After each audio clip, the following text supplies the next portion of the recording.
বিপদে থাকো সাজুগুজু করো না, করো না, করো না। আরে সাজুগুজু করে নিজেদেরকে প্রদর্শন করে বেড়ায়ও না। এই কথা আল্লাহ বলে দিলে আর আমরা বললাম এই বিউটি পার্লার কে দিয়েছে? তাইলে আল্লাহর বিরুদ্ধে কিছু না যায় নাই, কথা কয় না। আল্লাহ বললো সাজুগুজু করবা, মানুষকে প্রদর্শন করে বেড়াবা না। সাজুগুজু করার কারণে কেমন বিপদ। আমার ভাই, আপনি নাম কি জানো? আব্দুল্লাহ ভাই, আব্দুল্লাহ মামুন ভাই বিয়ে করিয়েছে। করার পরে মনিরামপুরের বিউটি পার্লার, নাম আছে না অনেক, ঝর্ণা বিউটি পার্লার, তারপরে Sakina beauty, Abeda Jobeda beauty parlour, সবেদা বিউটি পার্লার। ওই বিউটি পার্লারের মালিকের যাইয়া বলতেছে আপনার জন্য এই দামে একটা আইফোন 16 প্রো ম্যাক্স নিয়ে আসিছি। কারণ কি ভাই, আপনি কালকে আমার পর সাজুগুজু করে দিয়েছিলেন, আপনার বিউটি পার্লার থেকে সেজে গেছিল, এই জন্য আমি খুশি আপনার আইফোন 16 প্রো ম্যাক্স।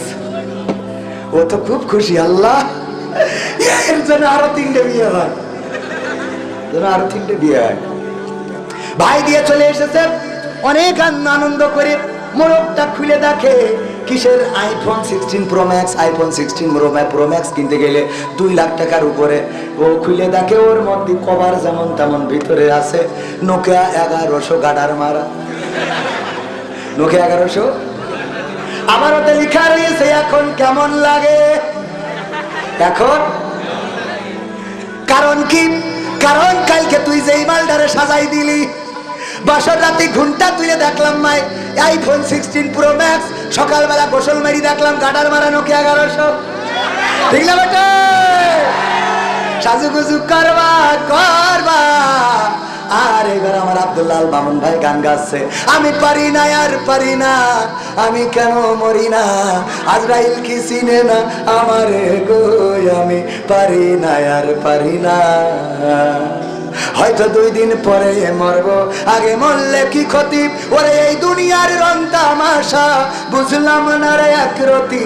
ও আমার ঘরের রমণী, সে যে কাল নাগিনী, মনিরামপুরের বিউটি পার্লার আমার বাজাইছে 12টায়, আমি পারি না আর পারি না। ঠিক না বেঠে? ভাইও বলছে ঠিক, মানে এই বিপদে পড়লি গাওয়া লাগতো না, লাগতো না। এই বিপদে পড়লি তবে পুরুষরা ভালো, ওরা বলে আমি পারি না আর পারি না, আমি কেন মরি না, আজরাইল কি চিনে না আমারে গো, আমি পারি না আর পারি না। আর আমার মা বোনেরা যদি এই গান গাইতো তাইলে বলতো আমি পারি না আর পারি না, আব্দুল্লাহ মামুন কেন মরে না, আজরাইল কি চিনে না আমার স্বামী রে গো, আমি পারি না আর পারি না। ঠিক না বেঠে? আল্লাহর নবী বললেন, মা বোনেরা কান খাড়া করে শুনে নেন, আল্লাহর নবী বললেন ও গো নারীরা, তোমরা বেশি বেশি সাদাকা করো, বেশি বেশি দান করো, বেশি বেশি সাদাকা করো। কারণ আমি মেরাজে যে দেখলাম অধিকাংশ নারীরাই জাহান্নামী।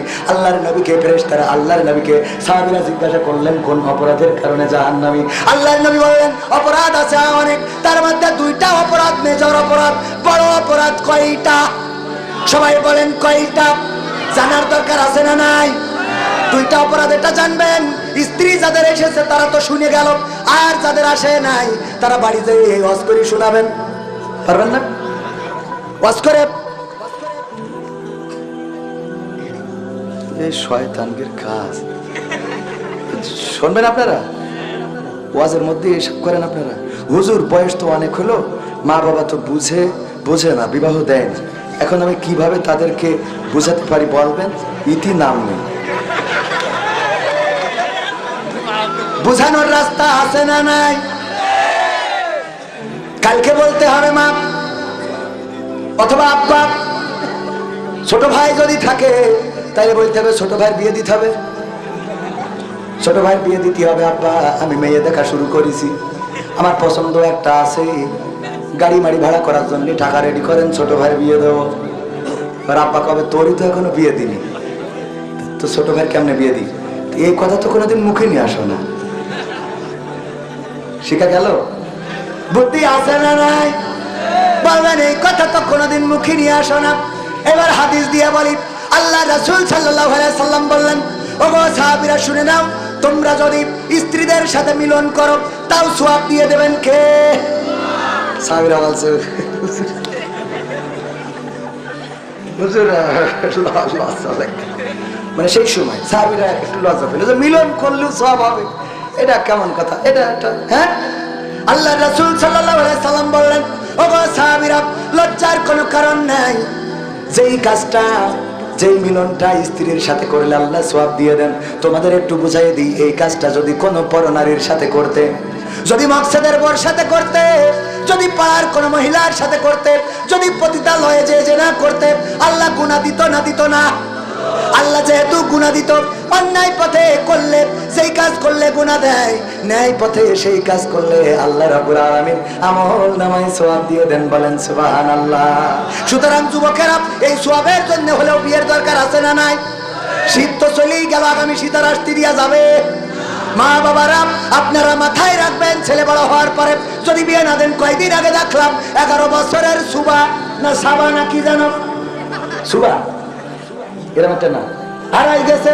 মায়ের ক্যান্সার, হাসপাতালে ঢাকায় চিকিৎসা নিতে এসেছে, তারপরে হারাই গেছে, পাওয়া যায় না, পাওয়া যায় না। ফেসবুকে স্ট্যাটাস, সাংবাদিকরা ক্যামেরা নিয়ে দৌড়াদৌড়ি করে, টেলিভিশনে নিউজ দেয়। হঠাৎ করে খুঁজতে খুঁজতে খুঁজতে খুঁজতে খুঁজতে দেখা গেল তার এক আল্লাহর ওলির সাথে নওগাঁয় চলে গেছে গেছে রে। চোখে পড়েছে না পড়ে নাই? পড়েছে কিনা? আল্লাহ বললেন, ইয়া আইয়ুহাল্লাযীনা আমানু কু আনফুসাকুম ওয়া আহলিকুম নারা। সব কথা কোরআনে আছে না নাই? বললো, ওগো ঈমানদারেরা শোনো, এইদিকে শোনো, এইদিকে আইসো, বুঝে নাও, তোমরা নিজেরা আগুন থেকে বাঁচো আর তোমাদের আহালদেরকে আগুন থেকে বাঁচাও। যদি আহালদেরকে আগুন থেকে বাঁচাতে হয়, যুবকেরা বিয়ের বয়স হলে যদি বিয়ে না দাও, ক্ষুধা যদি লাগে, তাইলে কুত্তার গোশও রান্না করে খাইতে পারে না? পারে না? ক্ষুধা লাগলে তো খাবেই কিছু, হালাল বা হারাম।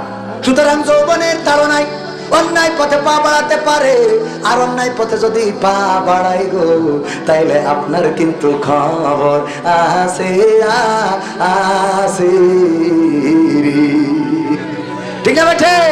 যুবকরা বলছে, হুজুর এই হাজারও করে, কথা ঠিক বললাম তো? অনেকেই আছে আবার যেই যদি বলেন, এই বাবা, তোমার ওই যে নাতি ছেলে দেখলাম লাইলাতুল ফেব্রুয়ারিতে মোটরসাইকেল নিয়ে গিয়ে আসতেছে। বাবু রে, এখন তো বয়সের দোষ, আমাকে সময় তো ওসব ছিল না, এখন হয়ে গেছে। এখন কি হয়ে গেছে? এই কথা বলে পার পাওয়া যাবে না। আল্লাহ বললেন, ইয়া আইয়ুহাল্লাযীনা আমানু কু আনফুসাকুম ওয়া আহলিকুম নারা। নিজে বাঁচো, আহালদেরকে বাঁচাও। আমাকে দাদিরা, আরে বাবা, চামড়া ভাঁজ পড়ে গেছে, দাঁত তো একটাও নেই, হা করি থাকলি মনে হয় হাবড়ার বিজির নিচে তাকায় রয়েছে। এই লোকটা পর্দা এত করা করে, হাত মোজা, পা মোজা, কালো বুরখা, তারপরে আবার কালো চশমা, এরপরে আবার আর একটা পর্দা ফেলি দেয়। আছে না নাই? বাসে উঠেছে, যশোরে যাবে, সাথে নাতি একটা আছে, নাতনি, পুতনি, পুতনি, আপনাদের এদিকে পুতনিও বলে, আছে না? উনি কিন্তু আল্লাহর ওলি বুরখা করে নাই। আরে বাবা, লিপস্টিক দেশে তো দেশে আবার একটা বাউন্ডারি রেখেছে সুন্দর করে, আবার এখানে বর্ডার দেশে, সেটা ভারতের তার কাটা।